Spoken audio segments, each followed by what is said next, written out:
अभंगाचा विचार करा तुम्ही. इतकं इतकं सखोल समुद्राहुनी सखोल अर्थभरित चिंतन त्यामध्ये. तैसी तुझी गोडी लागो निर्गुण स्वरूपाची लागो सगुण स्वरूपाची गाव दोन्ही स्वरूपाची लागो. गाथे ज्ञानोबा बोलतात, ज्ञानेश्वर महाराज बोलतात, तेव्हा तुझ्या सगुण स्वरूपाची जशी गोडी किंवा निर्गुण स्वरूपाची गोडी कोणी एकाच्याच गोडीमध्ये मला रमायचं नाहीये. तर अधिष्ठान निर्गुण गोडी असावी आहे पाहिजेच, पण त्याच्यानंतर त्याच्यावर सोने पे सुहागा म्हणतात.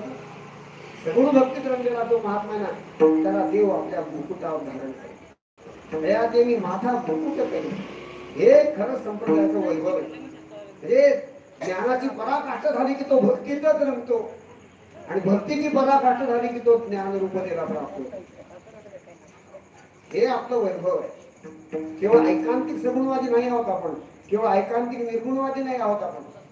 सगुण निर्गुणामध्ये ओतप्रोत समव्याप्त असलेले चित्तत्व त्या वैभवाला जाणून आपण भक्तीमध्ये रमणारे आपले संपूर्ण संप्रदाय समग्र भारत या योग्यतेचे त्या परिमळाच्या गंधाने तो धुंद होतो आणि तिथून निघतो, सुसाट निघतो, प्रचंड ओढ निर्माण होतो. दुर्दम इच्छा याला म्हणतात, तेव्हा तीव्र मुमुक्षा म्हणतात. निर्गुण बोला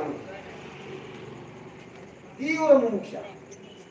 यज्ञेन दानेन तपसा अनाशकेन, त्याने तीव्र मुमुक्षा जन्माला येतो.